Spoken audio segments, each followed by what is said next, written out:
Good evening बच्चों। आज हमारा हिस्ट्री का पार्ट 2 होगा। लेसन 1 का पार्ट 2, पार्ट 1 हम पढ़ाए हैं और आज उसका पार्ट 2 होने जा रहा है। क्लास 10 इतिहास।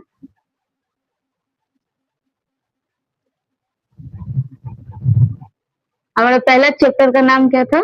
यूरोप में राष्ट्रवाद। यूरोप में राष्ट्रवाद।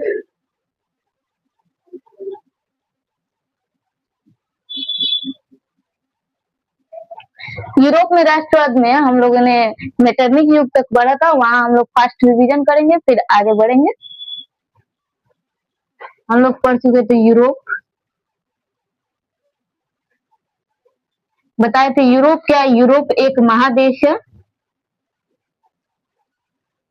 यूरोप एक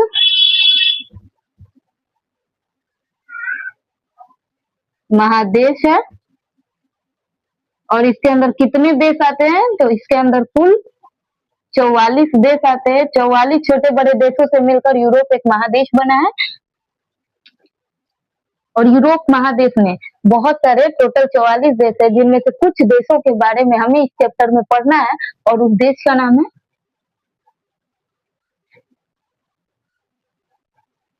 इटली।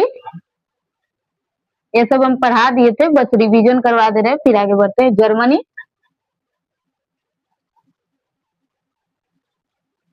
फ्रांस, ऑस्ट्रिया,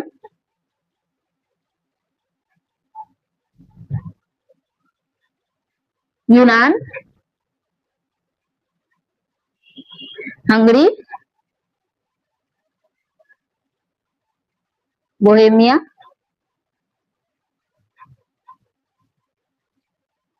इत्यादि देश सम्मिलित है। इत्यादि देश सम्मिलित है। हमें इस चैप्टर के अंदर यूरोप के कौन कौन से देश के बारे में पढ़ना है? इटली, जर्मनी, फ्रांस, ऑस्ट्रिया, यूनान, हंगरी, बोहेमिया इत्यादि देश। इतने सारे देश के बारे में हमें इस चैप्टर के अंतर्गत पढ़ना है। यूरोप क्या? यूरोप एक महादेश है, इसके अंदर कुल 44 देश है और इटली, जर्मनी, फ्रांस, ऑस्ट्रिया, यूनान, हंगरी, बोहेमिया ये सब यूरोप के अंतर्गत आने वाले देश है।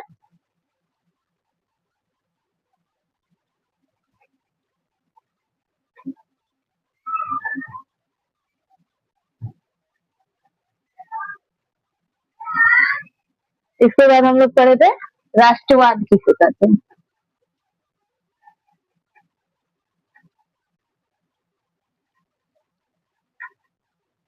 राष्ट्रवाद राष्ट्र के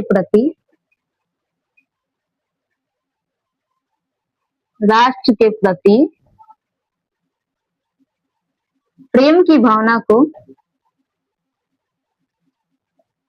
राष्ट्र के प्रति प्रेम की भावना को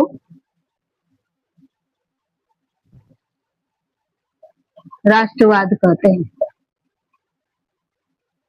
राष्ट्रवाद ये सब अच्छे से लिखवा चुके हैं, कहते हैं। अपने देश के प्रति प्रेम की भावना होना क्या कहलाता है? राष्ट्रवाद।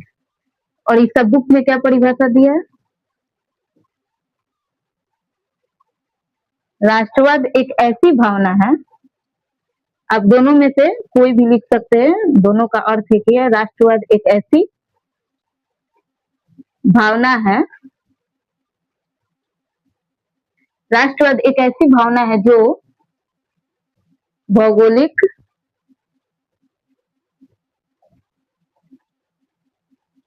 सामाजिक,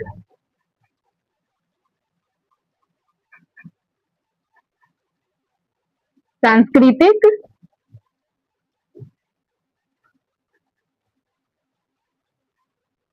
तथा धार्मिक क्षेत्रों में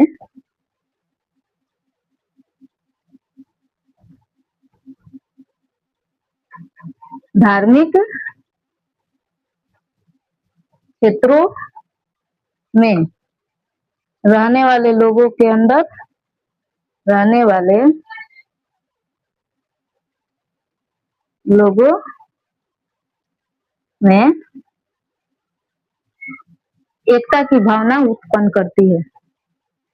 एकता की भावना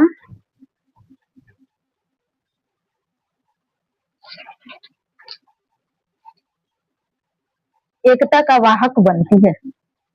एकता का वाहक बनती है। राष्ट्रवाद एक ऐसी भावना है जो भौगोलिक यानी पूरे भौगोलिक यानी पृथ्वी पर सामाजिक यानी समाज के अंदर, सांस्कृतिक यानी अनेक तरह के अलग-अलग अपने संस्कृति के लोग रहते हैं, कोई गुजराती, मराठी और तथा धार्मिक अपने धर्म तथा क्षेत्रों में रहने वाले, इन सभी क्षेत्रों में रहने वाले लोगों में एकता यानी आपस में मिलजुल कर रहने का वाहक बनती है। राष्ट्र के प्रति प्रेम की भावना को राष्ट्रवाद कहते हैं। राष्ट्रवाद एक ऐसी भावना है जो भौगोलिक, सामाजिक, सांस्कृतिक तथा धार्मिक क्षेत्रों में रहने वाले लोगों में एकता का वाहक बनती है।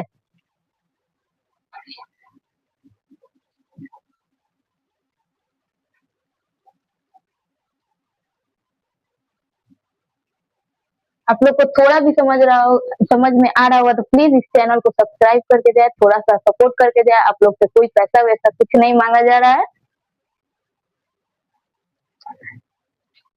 हम लोग पढ़े थे राष्ट्रवाद के उदय के कारण, यानी यूरोप के अंदर, यूरोप में जो लोग रहते थे उनके अंदर राष्ट्रवाद की भावना कैसे उत्पन्न हुई, एग्जैक्टली हमें इस चैप्टर में यही पढ़ना है।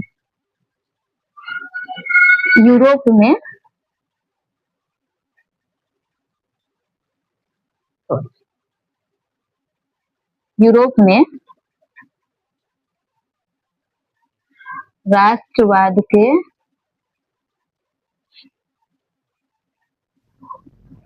उदय का कारण पहला हमारा क्या था, फ्रांसीसी क्रांति। फ्रांस यूरोप के अंतर्गत आने वाला ही एक देश है।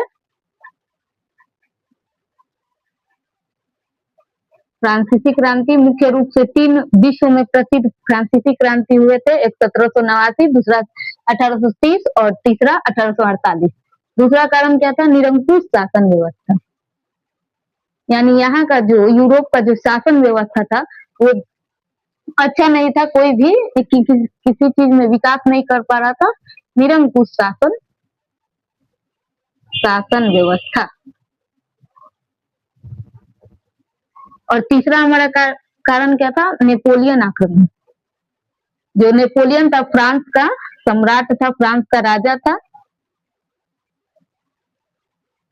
और इसने यूरोप के कई देशों में आक्रमण किए थे, युद्ध किए थे। नेपोलियन आक्रमण। फ्रांसीसी क्रांति, निरंकुश शासन व्यवस्था और नेपोलियन आक्रमण। यूरोप के अंदर जो यूरोप में लोग रहते थे उनके अंदर राष्ट्रवाद के उदय का क्या कारण था, क्या वजह था कि उन लोगों के अंदर अपने देश के प्रति प्रेम की भावना जगी कि हमें भी अपने देश में अच्छा शासन व्यवस्था रहना चाहिए। जब इनके फ्रांस में 3 क्रांति हुए थे मुख्य रूप से, फ्रांसीसी क्रांति और एक निरंकुश शासन व्यवस्था और नेपोलियन आक्रमण। यूरोप में राष्ट्रवाद के उदय का कारण क्या था, फ्रांसीसी क्रांति, निरंकुश शासन व्यवस्था, नेपोलियन आक्रमण।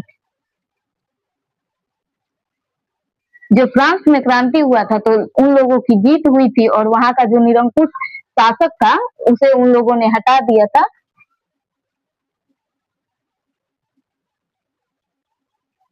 होता है ना कि जब दूसरा कोई कर सकता है तो हम क्यों नहीं। आगे हम लोग बढ़े थे फ्रांस।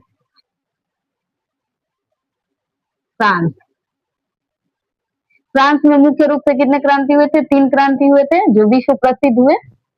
एक 1789 में, यह हमें 9th क्लास में ही पूरे अच्छे से पढ़ना है, और एक 1830 और तीसरा 1848। ये दोनों के बारे में हमें इस चैप्टर के बारे में पढ़ना है। और ये जो 1789 का क्रांति है हमें 9th के किताब में दिया था, फिर भी हम इसके बारे में कुछ थोड़ा बहुत बता देते हैं और फिर हम इस दोनों की क्रांति को देखेंगे।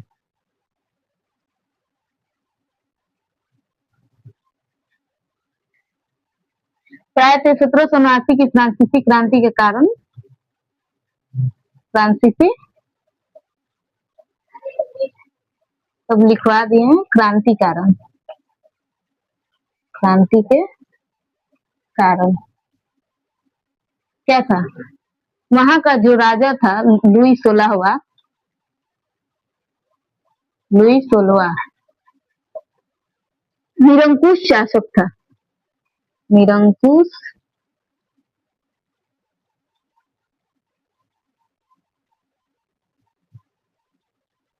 शासक था।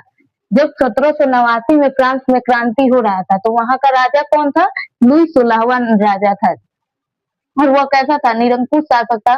देश में कोई भी बदलाव अच्छे से नहीं कर रहा था, देश का कोई विकास नहीं कर रहा था।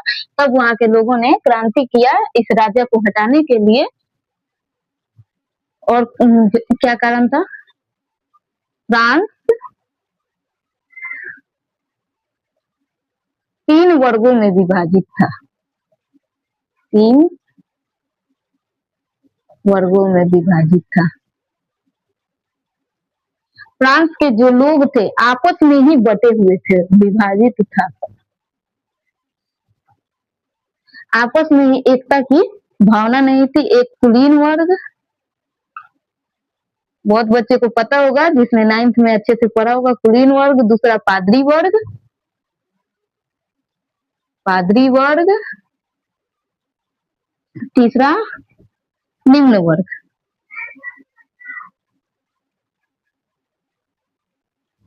वहां के लोग 3 भागों में बटे थे, एक कुलीन वर्ग में, एक पादरी वर्ग में, एक निम्न वर्ग में।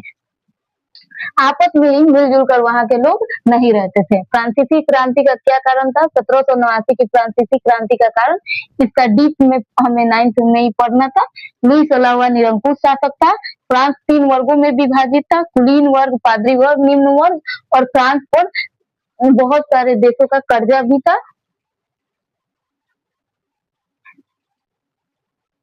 चलिए हम लोग आगे बढ़ते हैं। ये सब हम केवल रिवीजन करवा रहे हैं, बाकी अच्छे से हमने पार्ट 1 में पढ़ाया है, अच्छे से सब समझा दिया। परिणाम क्या निकला? 1789 की जो क्रांति हुआ उसका परिणाम क्या निकला? परिणाम, लुई 16वां जो था निरंकुश शासक, लुई 16वां निरंकुश शासक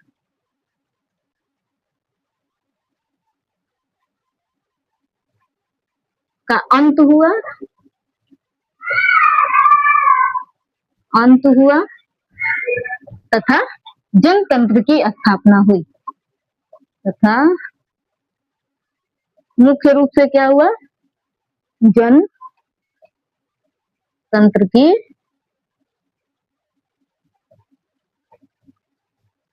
स्थापना हुई। परिणाम क्या निकला 1789 की क्रांति का? वहां का जो राजा था निरंकुश था, लुई 16वां निरंकुश शासक का अंत हुआ। वह राजगद्दी छोड़ दिया, फ्रांस को छोड़कर दूसरे जगह चला गया तथा जनतंत्र यानी जनता शासन की स्थापना हुई।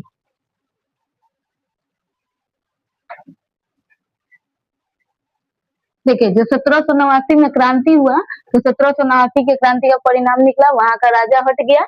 और जब 1789 से लेकर 1792 तक फ्रांस में संवैधानिक राजतंत्र रहा।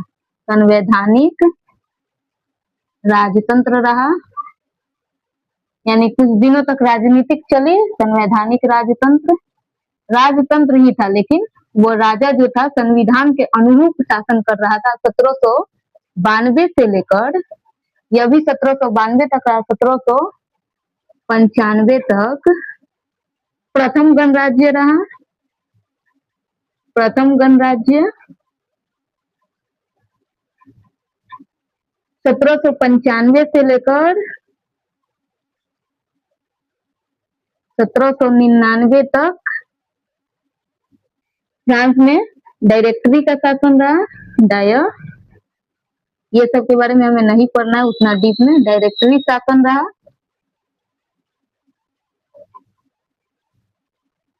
और 1799 से लेकर 1804 तक फ्रांस में कॉन्सुलेट शासन रहा। ये आप याद भी रख सकते हैं या हम समझने के लिए बता रहे हैं लाइन से। कॉन्सुलेट शासन व्यवस्था रहा। 1789 की जो फ्रांसीसी क्रांति खत्म हुई, वहां का जो निरंकुश शासक था वो हट गया। फ्रांस में जनतंत्र की स्थापना हुई। 1789 से 1792 तक संवैधानिक राजतंत्र रहा। 1792 से लेकर 1795 तक प्रथम गणराज्य रहा। 1795 से 1799 तक डायरेक्टरी का शासन रहा। 1799 से 1804 तक कॉन्सुलेट शासन रहा। और 1804 से हमें यूरोप में राष्ट्रवाद के बारे में पढ़ना है। 1804 से फ्रांस के बारे में हमें पढ़ना है इस किताब में।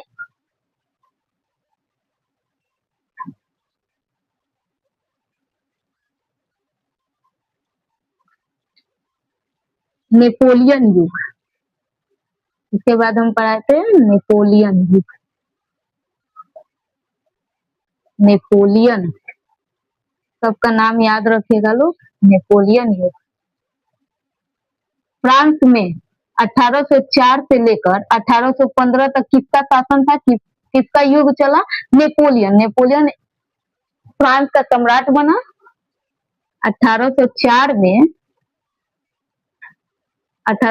में नेपोलियन जो था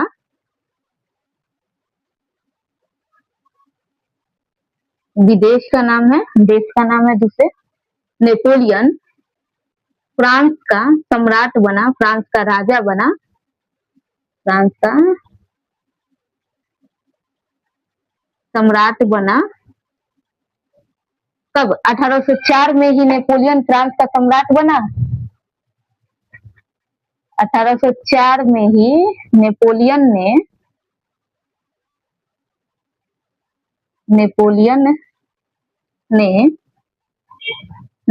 संहिता लागू की। नेपोलियन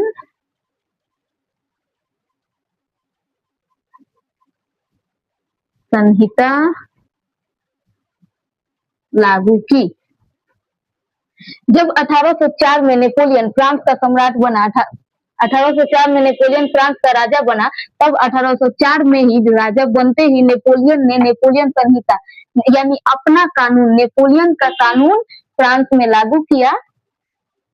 और 1815 में, 1804 में अपना कानून लागू किया, कुछ दिनों तक उसका कानून चला। 1815 में नेपोलियन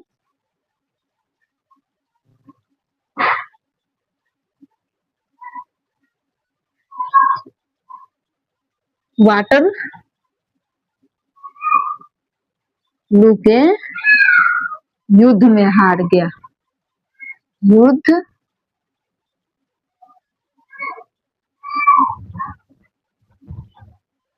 हार गया। 1815 में एक युद्ध हुआ था, कौन सा? वाटरलू का युद्ध।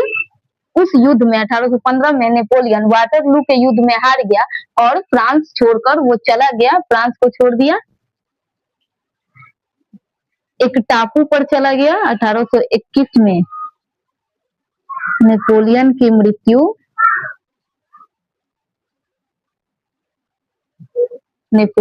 मृत्यु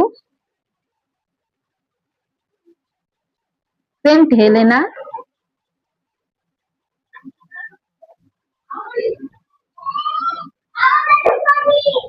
नामक टापू पर हुई। जब 1815 में नेपोलियन वाटरलू के युद्ध में हार गया, तब वह सेंट हेलेना एक टापू था, वहां चला गया और 1821 में वहीं उसकी मृत्यु भी हो गई।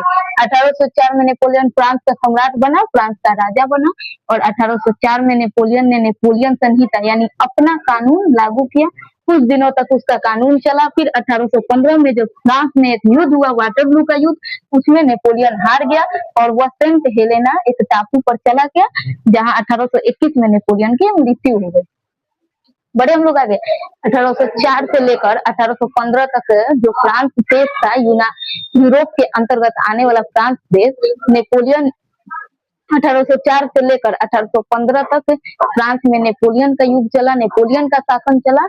कब? 1804 से लेकर 1815 तक नेपोलियन का शासन चला। 1804 में नेपोलियन फ्रांस का राजा बना, सम्राट बना। 1804 में नेपोलियन ने नेपोलियन संहिता लागू की, यानी नेपोलियन संहिता यानी अपना कानून, खुद का कानून बनाया और उसे लागू किया।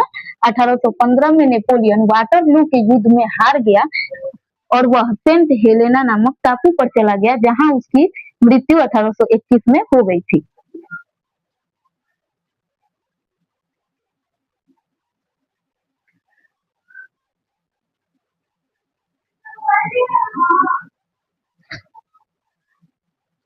अब हम लोग जाने थे थोड़ा मेटरनिक के बारे में।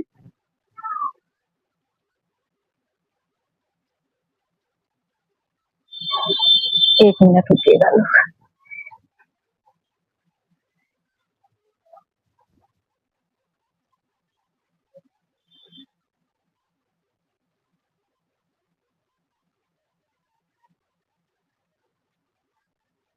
मेटरनिक युग 1815 से 1848 तक।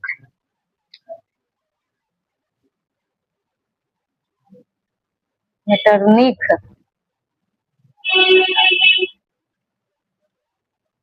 1815 से लेकर, देखिए ये जो मेटरनिक था एक प्रतिक्रियावादी शासक था, यानी किसी भी प्रकार का यह सुधार नहीं चाहता था। और 1815 से लेकर 1848 तक यूरोप के पूरे राजनीतिक में महत्वपूर्ण भूमिका निभाया। 1815 से 1848 तक यूरोप के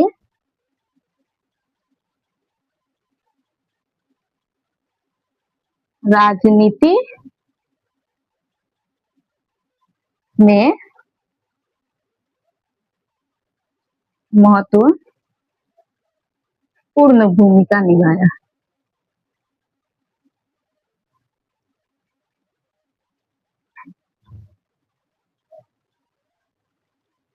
ये जो मेटरनिक था 1815 से लेकर 1848 तक यूरोप की जो राजनीतिक थी, यूरोप के जो शासन व्यवस्था थे पूरे एक महादेश के, उसमें एक महत्वपूर्ण भूमिका निभाया। मेटरनिक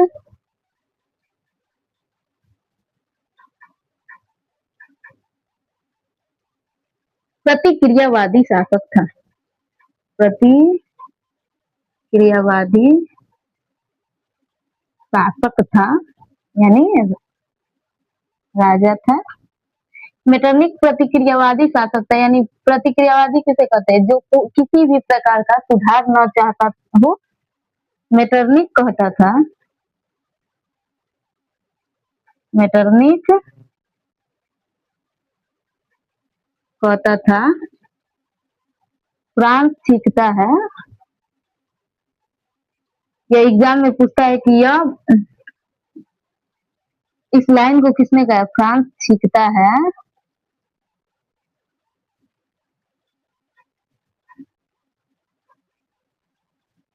तो पूरे यूरोप को सर्दी हो जाती है। मेटरनिक का कहनाम था, मेटरनिक कहता था कि जब फ्रांस चीखता है तो पूरे यूरोप यानी यूरोप के पूरे देश, जितने यूरोप में देश है, पूरे यूरोप को सर्दी हो जाती है। यानी वह एक कहावत कहता था। मेटरनिक 1815 से लेकर 1848 तक यूरोप के राजनीति में महत्वपूर्ण भूमिका निभाया। मेटरनिक प्रतिक्रियावादी शासक था। मेटरनिक कहता था फ्रांस चीखता है तो पूरे यूरोप को सर्दी हो जाती है। हमें मेटरनिक के बारे में ना आगे पढ़ना है, इसके बाद जो पढ़ेंगे वियना सम्मेलन, उसमें मेटरनिक के बारे में पढ़ना है, इसलिए आप लोग को मेटरनिक के बारे में थोड़ा पढ़ा दिए, फिर मेटरनिक के बारे में आगे पढ़ेंगे लोग।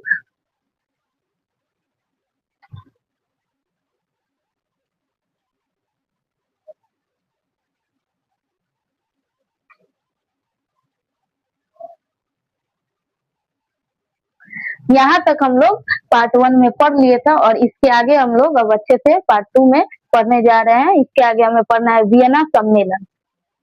हमारा नेक्स्ट टॉपिक क्या है?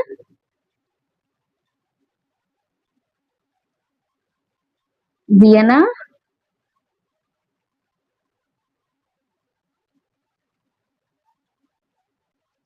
सम्मेलन।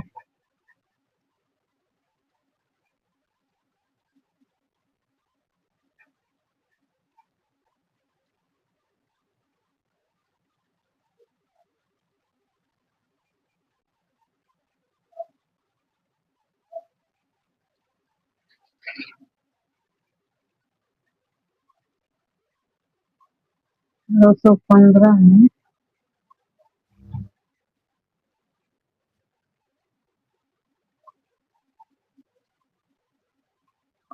ऑस्ट्रिया की राजधानी। ऑस्ट्रिया की राजधानी आप लोग याद रखिएगा, एग्जाम में पूछता है 1 नंबर में, वियना। ऑस्ट्रिया क्या था? ऑस्ट्रिया यूरोप के अंतर्गत ही एक देश था। और ऑस्ट्रिया की राजधानी कौन सी थी? ऑस्ट्रिया की राजधानी वियना थी। वियना 1815 में ऑस्ट्रिया की राजधानी वियना में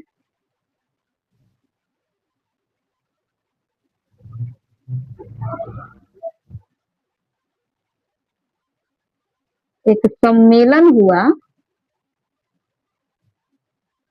वियना में एक सम्मेलन हुआ जिसे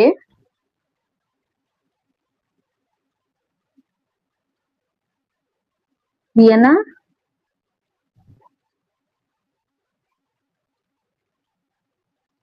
सम्मेलन के